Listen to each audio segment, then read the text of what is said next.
Pajangan billboard sepanjang jalan selama 2 bulan ini menghiasi pemandangan keindahan sebuah wilayah. Terasa ada tambahan sambal yang kepedesan. Waktu 1-2 gambar berada di sebuah wilayah sih kayaknya oke-oke aja. Tetapi ketika ribuan gambar berwajah tokoh warna merah dan kuning di mana-mana sepanjang jalan, kok jadi pedes mata ngeliat jadinya. Billboard merah dan kuning bertebaran dan yang pastinya warna merah yang lebih banyak. Bagi pakar komunikasi publik, kita paham mereka ditugaskan memperkenalkan jago mereka ke publik. Pertama, memperkenalkannya dulu, baru setelah itu dibangun citranya. Itu tahap nomor berikutnya. Begini deh, biar masyarakat paham bagaimana cara membuat otak Anda diubah belief sistemnya, semua itu ada ilmunya. Awalnya Anda mungkin tidak kenal dengan orang yang dipajang itu, lalu diperkenalkan, lalu akan diubah citranya agar Anda suka. Otak kita memang mudah diubah sesuai maunya pemrogram selama ada kunci yang dikerjakan, yaitu pengulangan, diperbanyak dan diulang-ulang. Ingat kata-kata Hitler, create a big lie, repeat it, eventually they will believe. Ciptakan sebuah kebohongan besar, ulang-ulangi,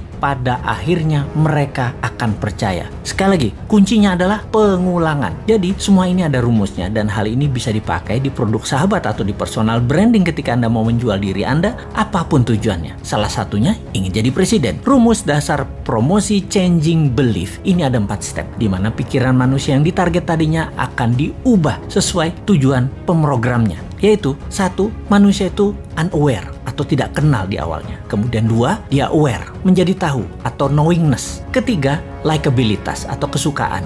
Keempat, trust atau percaya. Catatan penting, trust adalah kunci pemilih akan mencoblos dan inilah hasil akhir yang ditarget. Kembali ke cara jualan, billboard bisa sekali membuat level 1 ke level 2 dan itu mudah, no issue. Seninya adalah dari nomor 2 ke nomor 3. Membuat orang tahu tadi menjadi suka. Ini nggak gampang karena perlu pengulangan. Suka itu masalah image, citra diri, dan di sini tim kampanye akan membuat sebuah program berikutnya. Setelah suka, bukan berarti langsung dipilih. Namun ketika trust didapat atau kepercayaan didapat, barulah orang memilihnya. Sekali lagi, inilah yang jadi hasil akhir di mana otak Anda yang ditarget itu harus percaya. Dapat kita lihat sekarang, semua yang memajang dirinya agar menjadi terkenal atau knowingness-nya tinggi, bisakah dibarengi dengan tingginya nilai kesukaan? Bagaimana caranya? Kita lihat cara kerja tim kampanye yang akan memframing masyarakat. Rasanya sulit kalau hanya pakai narasi, harus pakai karya. Kalau prestasi dengan award atau penghargaan itu sudah kuno, dapat gelar ini itu juga itu cara lama. Sulit menaikkan kesukaan dengan cara-cara seperti itu sekarang. Anak generasi IG dan generasi TikTok nggak bisa dengan cara itu. Beda mereka itu. Tapi bener deh, saya menduga dulu alias beberapa tahun yang lalu bahwa di tahun 2024 nanti orang yang menang di dunia digital atau di dunia maya peluangnya besar untuk dikenal dan disukai. Namun fakta menarik, karena ekonomi tidak tumbuh seperti janji kampanye, maka dunia maya hanya bisa mencapai 80%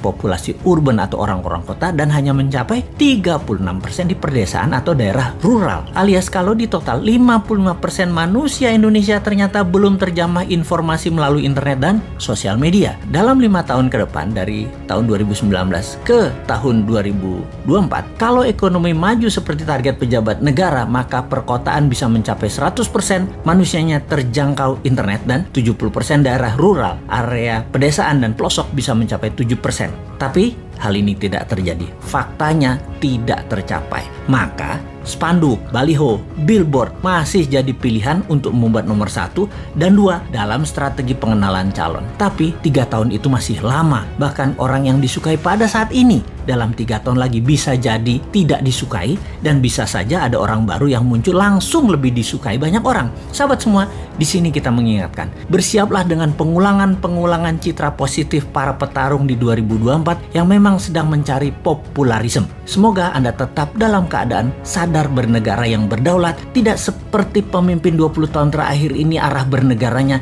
yang miring ke sana, miring ke sini. Walau pengulangan tadi masif, terprogram, terstruktur, selama Anda dibekali akal sehat, ya tetap bisa memilih yang akan membuat Indonesia tahun 2045 menjadi negara superpower, bukan jadi negara budak seperti selama ini. Kita tetap menantang mereka yang akan manggung dengan konsep bernegaranya seperti bagaimana prioritas luar negerinya, Bagaimana UKM-nya? Bagaimana kesehatan masyarakatnya? Bagaimana punyakah kekuatan penggentarnya? Tegas dengan orang korupsi sampai hukum mati. Hukum mati juga bandar narkoba. Dan bagaimana agar pemerataan pendapatan masyarakat dengan oligarki diberangus? Ada nyali nggak untuk mengerjakan semua itu? Masa hanya ada satu orang bosman aja yang tersedia, yaitu Putinnya Indonesia, yang kayaknya sih lengkap konsepnya. Ya, gak pantas lah orang bodoh ngaku pinter itu untuk ikut menari di 2024.